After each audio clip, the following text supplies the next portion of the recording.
Down to business.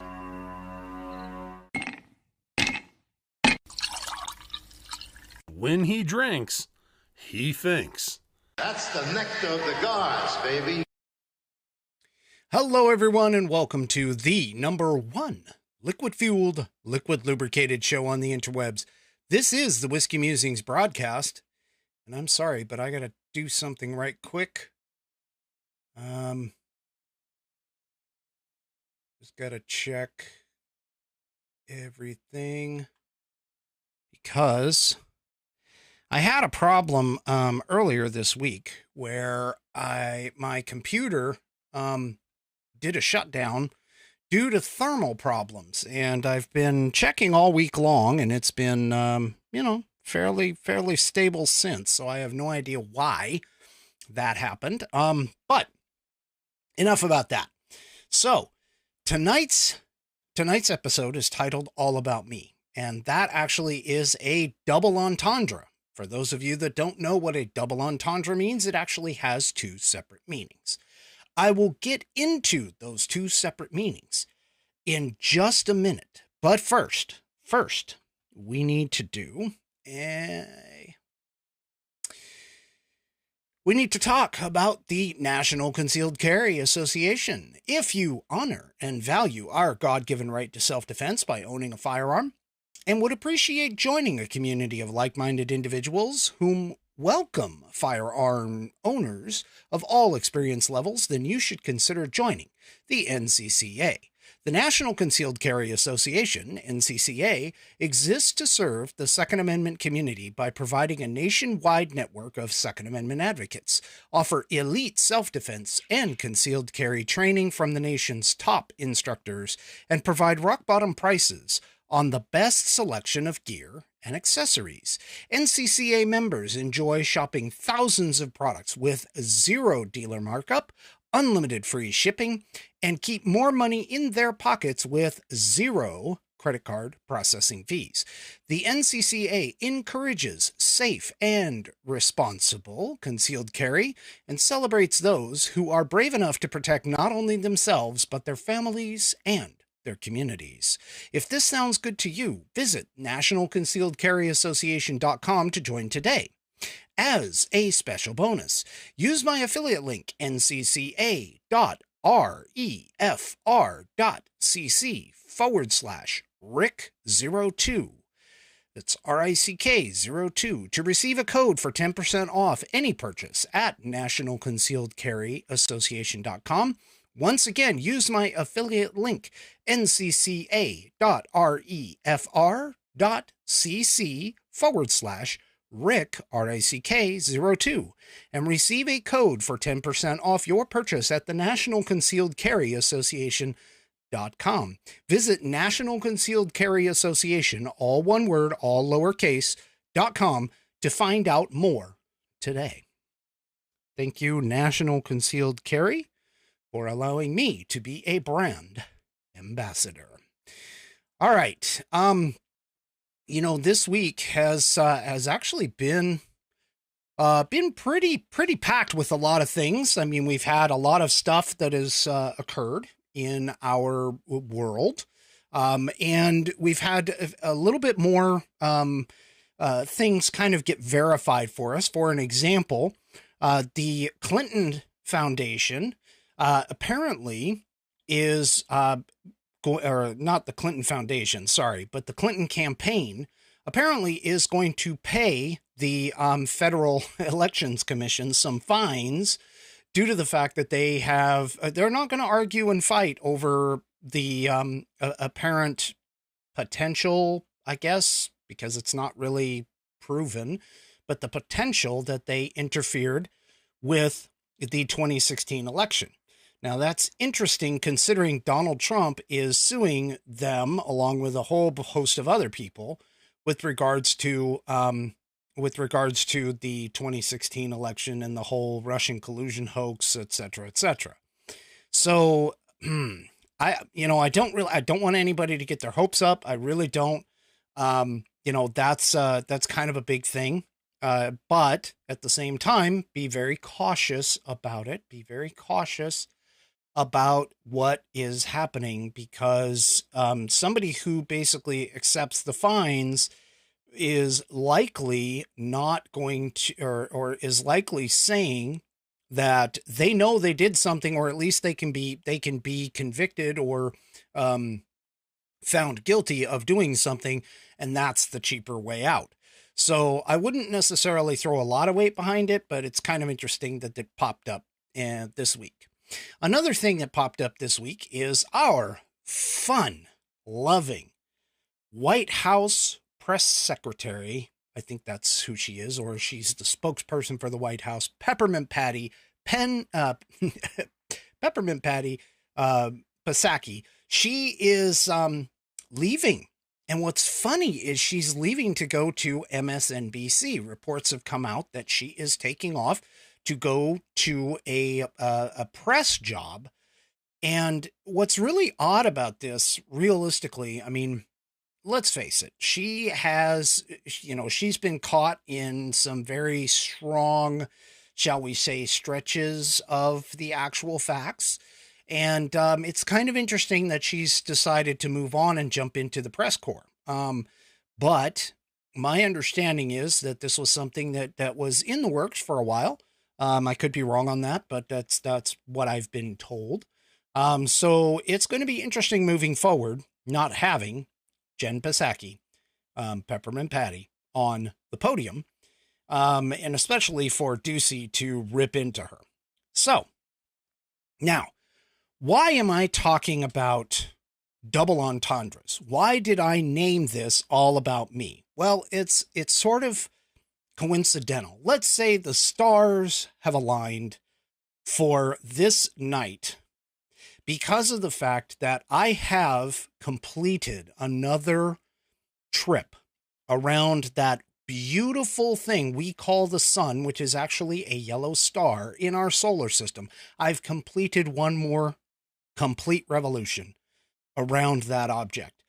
And, I'm not going to tell you anything more than that, just throwing that out there. But that is essentially kind of like it's all about me. All right. But in reality, it's not all about me. It's realistically, I don't play that game. I really don't. I appreciate the people that have wished me happy birthday on Facebook and that kind of stuff. I appreciate all that. But to be completely honest, I mean, it's another trip around the sun, and I'm glad that I'm not 6 feet deep. I'm very happy over my family and, being able to join here with all of you, my subscribers and my listeners, because, without you, as I've said on multiple occasions, this show is not even possible without you.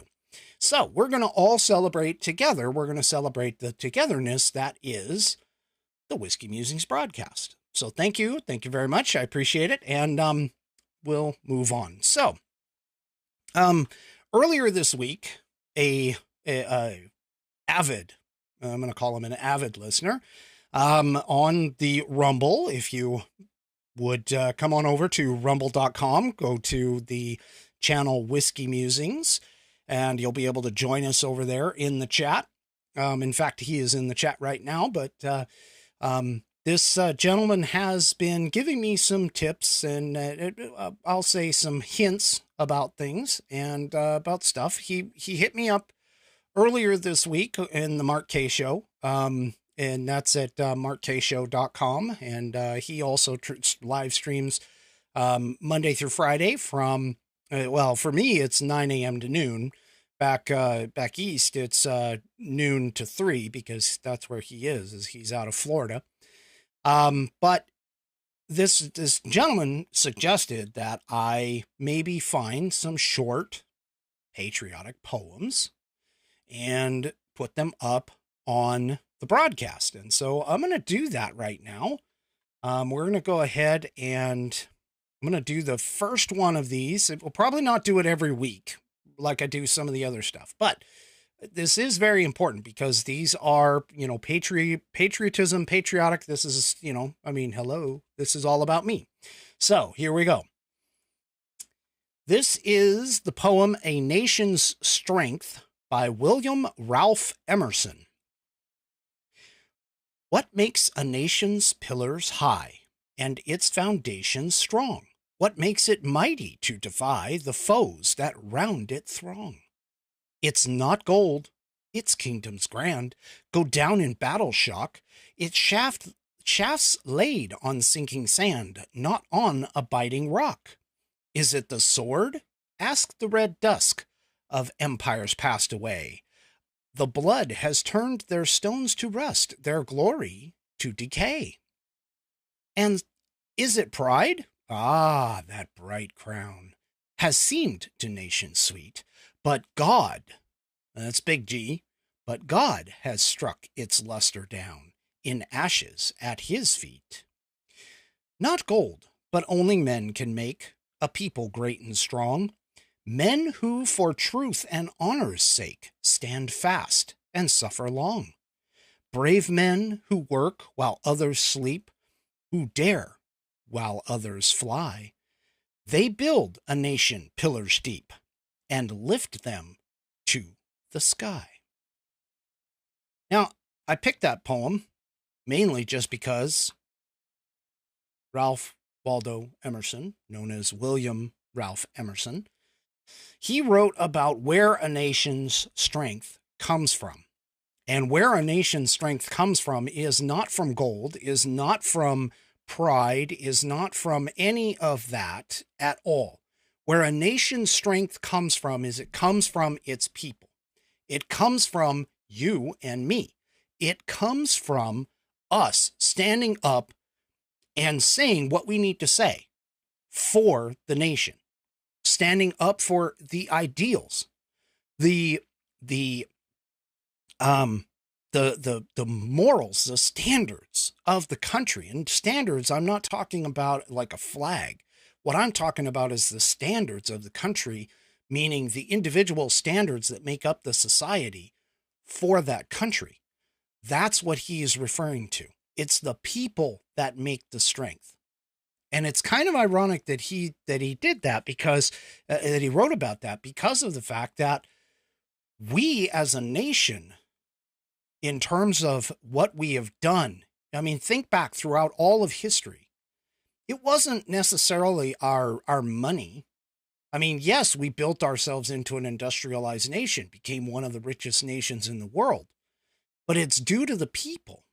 Back in World War II, when I just finished a World War II documentary, when things were, being turned down, when we had Pearl Harbor, I mean, we had ships destroyed in Pearl Harbor, and it was the people who brought everything back together. They were the ones that put back together the battleships and in record time. It was the people that make a nation, not anything else. It is the people who make America great. It's not necessarily ideals or anything that's out there, although those help drive the people. Those help motivate the people. But it is the people who make the difference. It is the people who make it so, make the nation strong. Great poem. You can find it on, seriously, it's really easy to find. I didn't bother putting a link into the description, but it's really easy to find if you really want it. That's A Nation's Strength by William Ralph Emerson. Okay, now let's move on to our next item on the list, which of course is, like we do every week, the American Patriots Almanac, reading from it, and on this day in American history.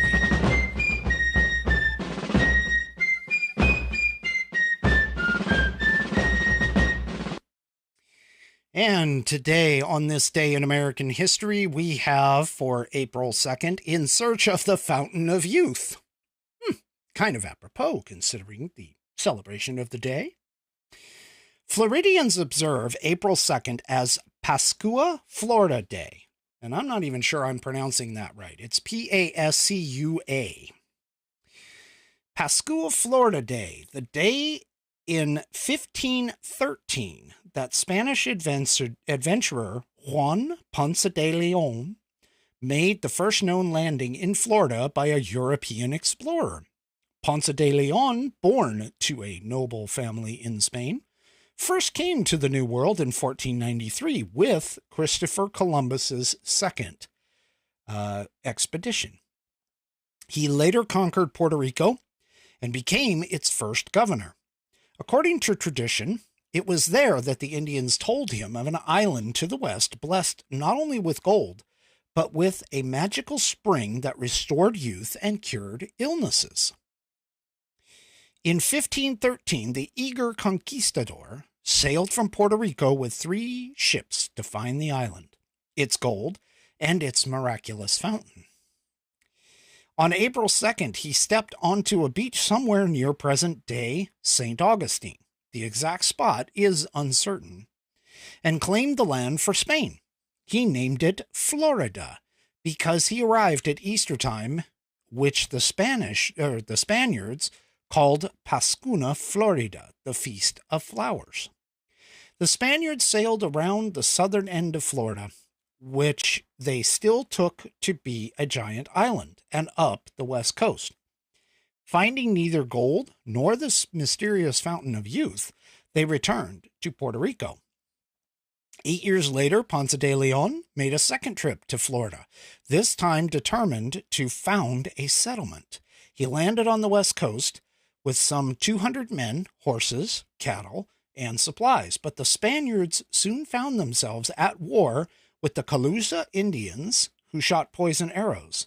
One of the arrows struck Ponce de Leon, and the entire expedition fled for Cuba, where the tough old conquistador soon died.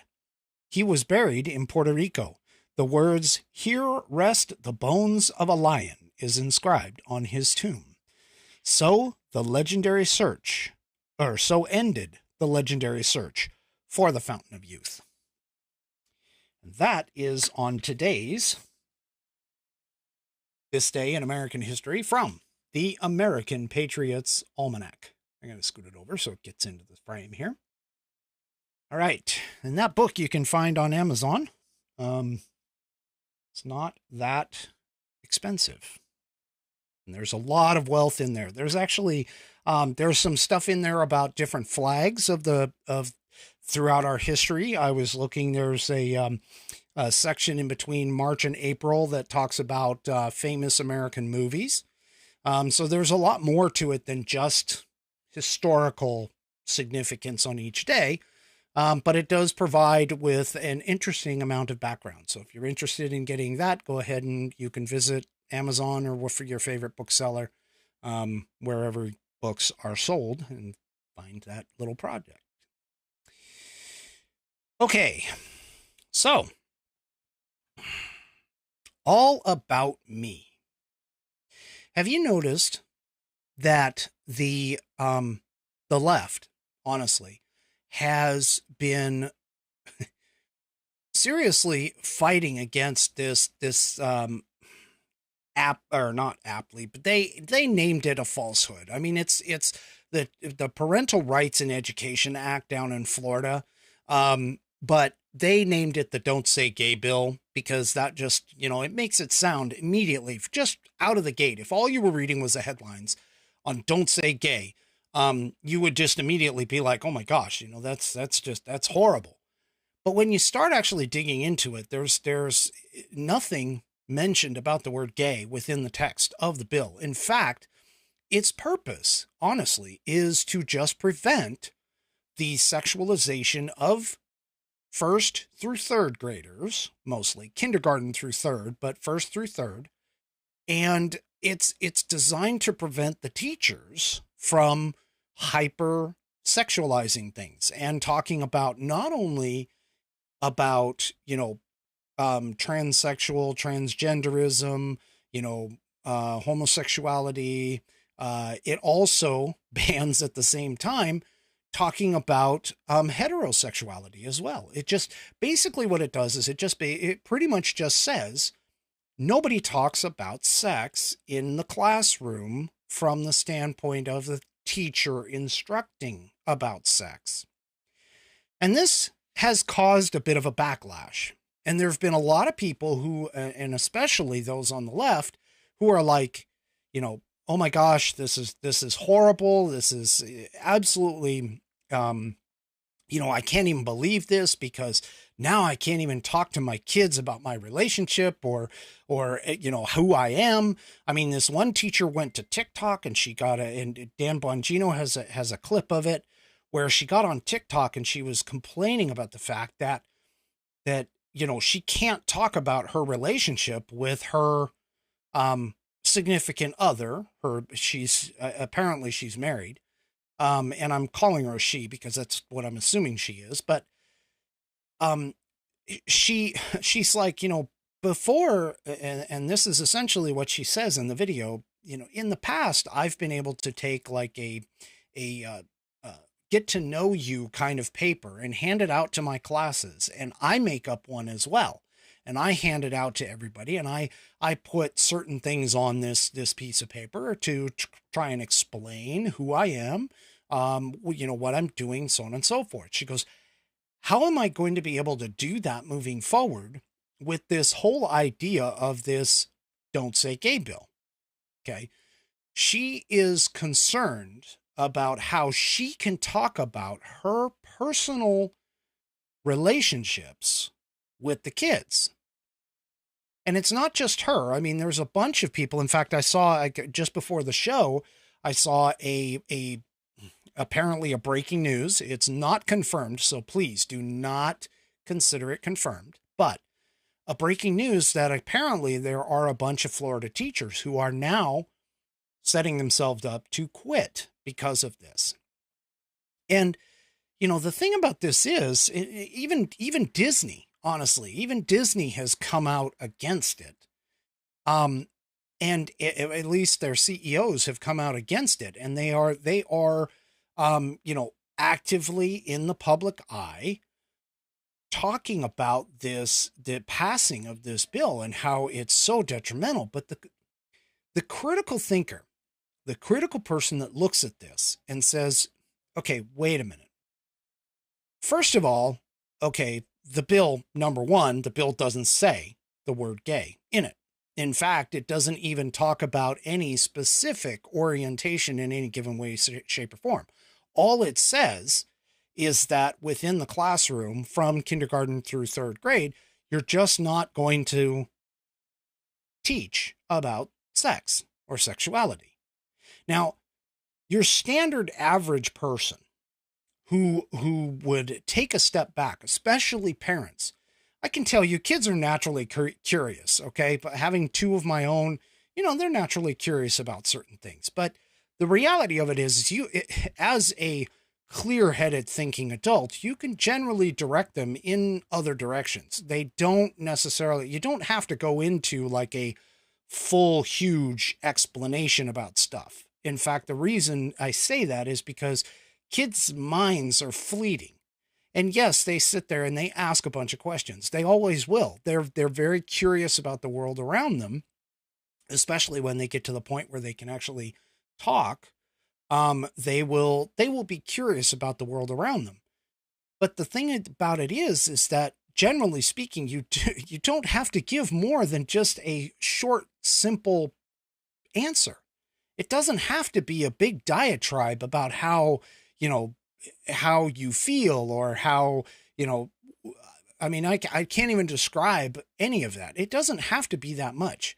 All you have to do is just simply redirect them into a more proper discussion. It doesn't take that much. And you would think that the average human, adult human, I should say, would be able to do this and redirect them, you know, fairly quickly and easily, because realistically, an adult brain functions faster than a child's, or it should. And, you know, especially for a teacher, they should be in the position to be able to redirect them. They should have had all of these questions. And the children's attention span is not that big. Even if I were to try and describe something to them, I usually would get no more than about 30 seconds worth, and then they're off on to the next thing.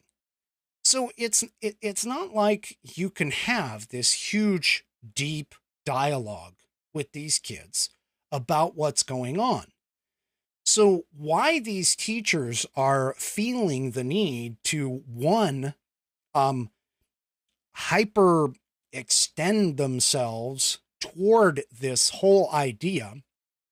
I mean, even you've seen videos of some teachers that are like, putting up the pride flag, and they're having their kids swear allegiance to the flag, to the pride flag. I mean, this is crazy. We could call it what it is. This is literally an indoctrination format. Okay.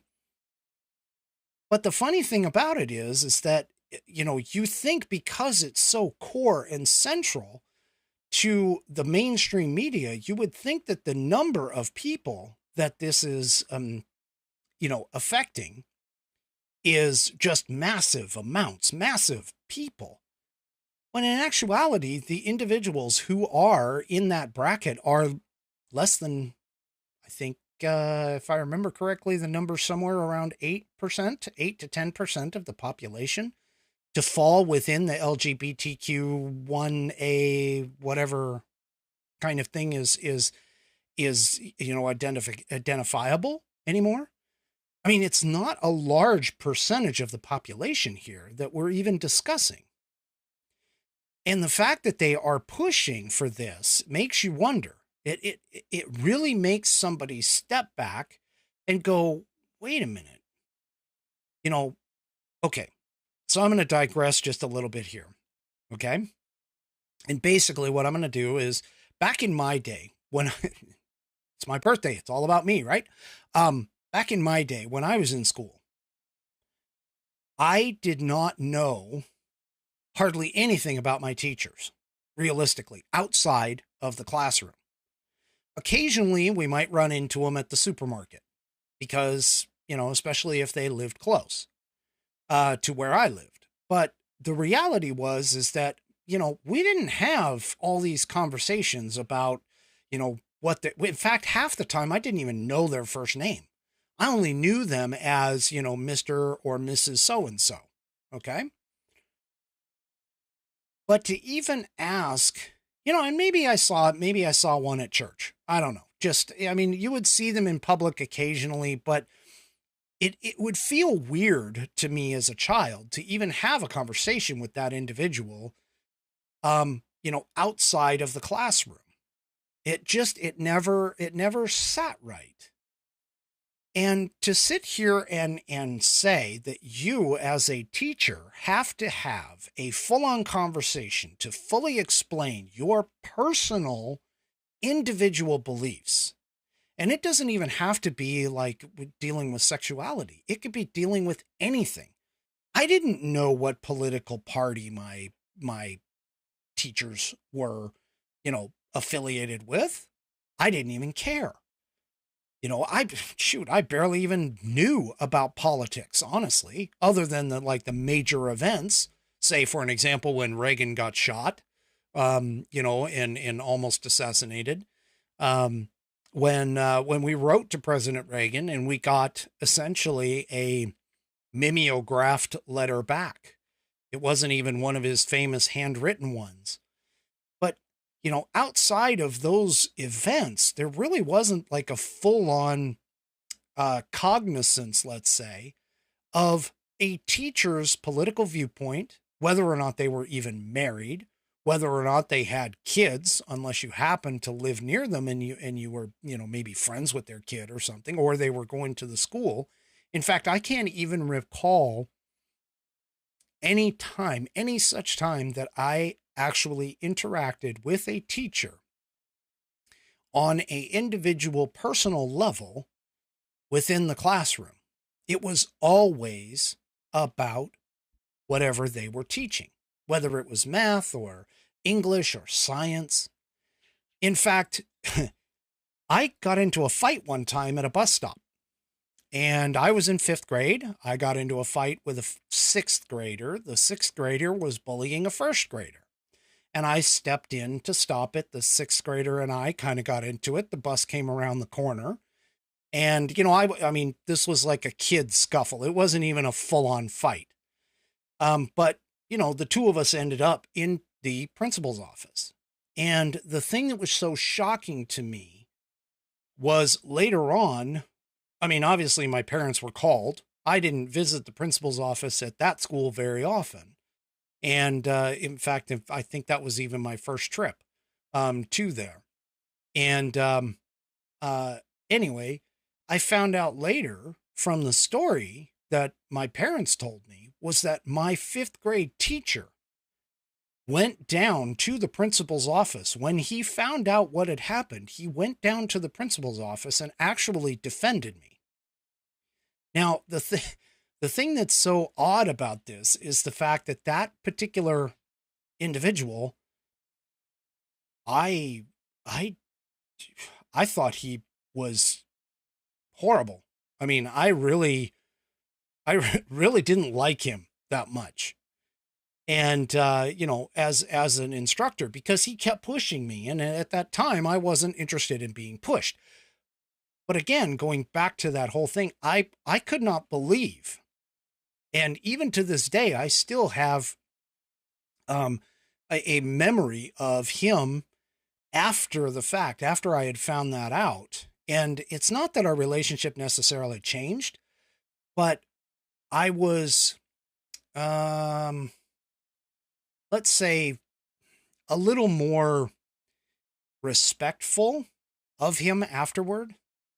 But the thing about it was that, again, I only knew his name. I didn't know his wife. I didn't know whether he had kids. Come to find out, I think he did. And in fact, they were even in the same school district that we were in. But I never actually, knew anything about him in particular outside of the class. Same thing with almost all of my teachers in elementary school. And I'm focusing on elementary school mainly just because of the fact that, that's what this bill is talking about. Now, once I got into high school, it was a little bit more different. The relationships are different, that kind of stuff. But when you're in elementary school, you're as a kid, you don't think of those things. And if you do, oh my gosh, what the heck is wrong with you? I mean, not what's wrong with you, but you're on a different level, let's say, in relationships. But the fact of the matter is that these teachers that are attempting to bring the idea of sex and genderism and that kind of stuff into the classroom is alarming at best. And it makes you wonder what the heck else is going on in the classroom that you may not know about. Now, I'm going to tell you another story. I was in 2nd grade. And I had a teacher in 2nd grade who unfortunately had a bit of an anger management problem. And she went off on a particular student who was being, I'll admit, being a little brat, or bratty, I should say. But the individual, the teacher ended up getting in trouble for this and subsequently got fired. Or at least I should say, maybe not fired, but was no longer in my purview anymore. My assumption is she got fired now as an adult. But, the thing about it is that we look at teachers, and they are, at least when I was growing up, they were a respected person that oftentimes would demand respect. But not only that, but would also, garner respect just because of the fact that they were in a position of authority. And this is why things like, what happened with Mary Kay Letourneau are so shocking. And when you hear about, for those of you that don't know, Mary Kay Letourneau was a middle school, I think, teacher, roughly, maybe lower grades in high school. And she ended up having a relationship with one of her students and ended up having a baby with him, and is very famous here in the state of Washington. But But the point is that this is the kind of relationship that you look at and you think, oh my gosh, even if these two entered the relationship knowing what they were doing and in full what do I call it, full awareness, and full on, giving themselves permission, I guess, in a way, this still is something that is cause for concern, because of the fact that the teacher has that respect level, that level of authority that, happens over students. And so when you have a teacher, and I don't even care whether it's a heterosexual teacher, whether or not they're gay, bisexual, none of that matters. In the thinking person's mind, none of that matters, because there is absolutely no way that I would even consider going to a 3-year-old a third grader, not a 3-year-old, but a third grader, and talk to them about my relationships. I used to coach soccer, and I coached some 5, 6, I think it was 6 and 7-year-olds, was where I started. And, it was bad enough to try and get them to focus on soccer, but there was no way that I would take one of them aside and start talking to them about, being married and the difficulties of marriage and how marriage, they would look at me like I was a complete and utter idiot for talking to them like that, because they would have no idea what I'm talking about. They can't even, their brains are not such that they can even grasp the concept of, higher order relationships. And so this problematic issue where these people are attempting to garner support for something that admittedly most people, and based on all of the polls that are out there, most people look at this and go, you know what, this is really, this is kind of a non-starter here. It just makes sense. You guys shouldn't even be talking about this. And it's only the far extreme left that is actually literally pushing for this to happen. So the only foregone conclusion that we can come to with this kind of thing is that this is a situation where people with pedophilic tendencies are looking to groom these kids into something that they may or may not be. Children are very highly suggestible at that age. And so you could tell them that they're a unicorn. You could tell them that they're a princess. You could tell them that they're an upside down space monkey. And realistically, if they found it funny or whatever, they would probably believe it for a little while, because their imaginations are just starting to form. And they start, with these whole ideas of, what it is that they are. And again, they're curious about their world around them. But that doesn't mean that as a parent or as a teacher or as a person of authority in that child's life, that you can sit there and manipulate that child into a certain direction. That is the crux of the problem. And it seems extremely odd that these people are fighting against it. And what's even worse, to kind of tie this back to the all about me, what's even worse is they're not even discussing how this is affecting the kids. They don't mention the children at all.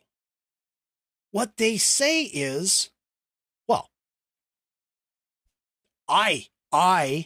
me, the adult, can't talk to the kids about my sexuality or my whatever.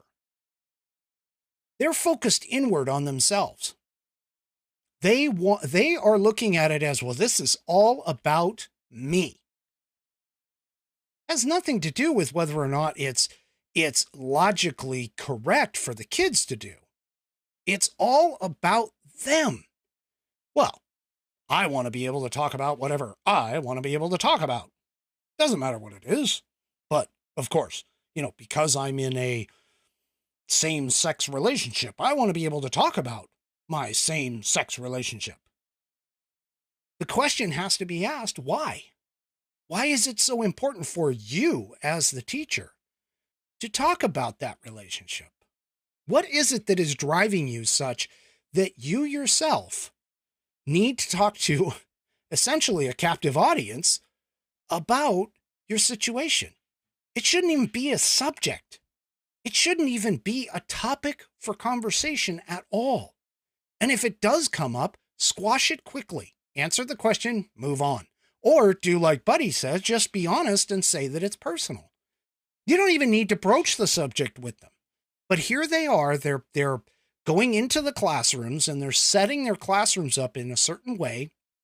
I mean, when I walked in as a child, when I walked into classrooms, my teachers decorated classrooms, and they would decorate them with maybe certain themes or something that would help the learning process.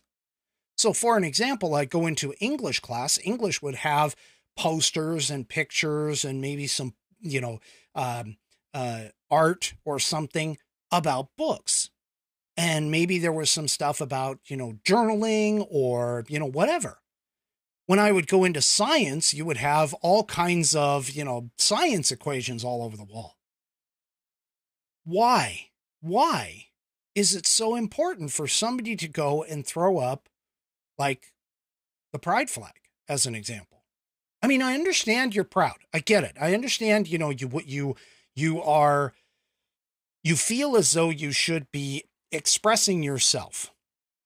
But as I've said on this program in the past, there is a time to express yourself appropriately and a time to not express yourself appropriately. And one of the times that you don't need to express yourself, as an example that I've brought up in the past, is if you are on somebody else's time. Meaning that if I were to represent my organization, my company, at a function and expressed my political viewpoints, which may or may not differ from the company, that has no business being there. I am a representative of the company. I am there to do a job. I should do that job. To me, it's no different than the athletes who are using their time in the game field to, take a knee against the national anthem or, put up their fist in solidarity or, whatever. Or even after the game, when they're still in their uniform talking to the reporters about all kinds of, social justice things. If you want to do that on your own time outside, that's entirely up to you. That is a right that we have as a part of our First Amendment. But when you step into that classroom as a teacher, when you step on that field or that court as an athlete, honestly, you're on the job and you need to put all of that stuff aside and not talk about it. It doesn't need to be said because you're there to do a job. You're there to do a function, a purpose, and you shouldn't be talking about that other stuff. If you want to do it on your private time, perfectly fine with that. That is all up to you. But we seem to have grown into a society where our private time and our public time personal time and our company time are all blended together now. They're all as a part of one. And so what ends up happening is I may make a statement here on this channel publicly, but all of my statements and everything that I'm saying is my own personal opinions. Has nothing to do with any other company, any other organization. I represent me here on this channel. You may or may not agree with it, but the fact of the matter is I do this personally. This is on my time when I'm not getting paid by somebody else, when I'm not performing a function for somebody else. As you found out a few weeks ago when I had to duck out because of the fact that there was a problem that I had that I had to go take care of. That happens. But I don't go to that other problem and start spouting off a whole bunch of stuff that I talk about here. This is me. This is personal. And I'm not doing this for my job. Would I like to do it for my job? Sure, that would be awesome. But it's not in the cards right now. So the fact of the matter is that as a teacher, going into the classroom, you shouldn't even be talking about this stuff. It shouldn't even be a part of your mind or your curriculum. So why are you sitting here arguing against this law? Because it just doesn't make sense. And I mentioned Disney. Oh, buddy, sorry. You want a refund? 0 out of 0 equals 0. There you go. All right. Moving on. I appreciate you, buddy. I appreciate you coming. Believe me. Now let's talk about Disney. So Disney took a stand against this, and the part of the reason why they did, realistically has to boil down to the fact that, they had a lot of people, and by a lot, I don't know the actual numbers. I've heard through the grapevine that, the actual numbers of people supporting trying to get that overturned is very, very minimal, like small amounts. But I can't claim to know any of that. But here's the thing, and I'll say this even with political contributions. Okay. Companies should not be involved in politics or social agendas. They do not need to be putting out public statements about anything unless it has something to do with their core business. In the case of Disney, when a few years ago they had an accusation that some of their cartoons were demonstrating things of a sexual nature. For an example, when Aladdin came out, there was a scene within Aladdin where the Sultan appeared to have an erection. In The Lion King, when Simba laid down on the bluff and a bunch of dust and dirt and feathers kicked up, there was an accusation that the word of those dust and feathers that came up, they formed the word sex in the sky. And I'll admit, when I took a look at both of those after the controversy came out, when I took a look at both of those, you could potentially think that was happening. Okay. In that particular case, then yes, talking about sex or talking about, a potential media nightmare in terms of that, perfectly fine, because that involves the organization, that involves the company, that involves a product that the company makes. Outside of that, though, they shouldn't be worried about this. And the fact that they've even had leaked internal conversations where they've talked about specifically adding certain characters of a certain nature or any of that stuff. They've talked about it not publicly, but they've talked about it on essentially an employee forum that they're encouraging this. There's no need for that.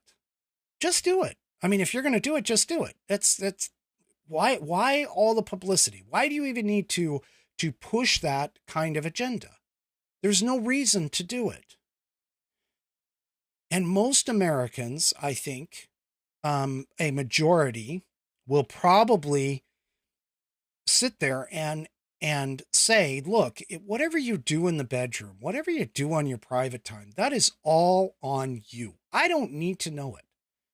I don't need to be aware of it. I certainly don't need to be a part of it unless, of course, you're actively trying to get me to, do whatever this thing is. And in which case, if I say no, that should be the end of it. There's a meme running around and it talks about that specifically. And it basically, I'm going to paraphrase what it says, but it pretty much says, look, I didn't care what your political beliefs were until you started forcing them upon me. I didn't care what your sexuality was or what you did in your bedroom until you made it public and tried to force it on me. I don't care how much you make or that you drive a certain car or any of that until you forced it or attempted to send it my way. Now, essentially what this meme really means is that for the most part, people don't care about that. I know I certainly don't. And it steps even farther to where I don't even care what your skin color is. I don't care what your hair color is. All of that means nothing in the grand scheme of things. Now, if the subject comes up between you and me personally, and we have a discussion surrounding that, that's one thing. But you don't need to advertise it in public. You don't need to be talking about it in front of everybody. If I respond to you and we have a deep, in-depth conversation, one-on-one, personally, fine. That's perfectly okay. If I happen to want to, go that way and we work it together as a relationship or something, fine. You don't need to bring it in public. You don't need to bring it into the public sphere. That is something that you do privately. In my case, that also goes for, religion. I mean, what do these teachers think? And where would the left be if all of a sudden you had a devout Christian teacher outside of a Christian school, in a public school, start talking about their religion in class? Not as an answer to a question or as a conversation with a student and their parent being present, but just openly saying in front of the classroom, talking about their religion. I guarantee you the left would go nuts. For two reasons. One, because they believe in the fallacy that there is an actual separation of church and state, and that church should not be, especially Christian religions, should not be allowed in the classroom. I could do a whole other episode on that. But the fact of the matter is just the simple fact, it doesn't matter what the topic is. If that does not belong in the classroom, if it is not pertinent to education, it doesn't need to be there. That is my final Whiskey Musings thought of the evening. Thank you, everybody, who showed up and came and watched the live stream. For those of you that watch the video later, I live stream Saturday night, 6 p.m. Most Saturday nights. I won't say all, but most of them I do. Do me a favor. If this is your first time watching my content, check out some of my other videos. Check out my other, the other videos on my channel. And if you like what you see, do me a favor, click subscribe. It's free. I transmit on Rumble. I transmit on YouTube, although I don't know how long I'm going to be on YouTube because, of course, YouTube censorship. But you will always be able to find me on Rumble. I also transmit on Facebook and Twitter as well for as long as I can there. Have an absolutely wonderful weekend.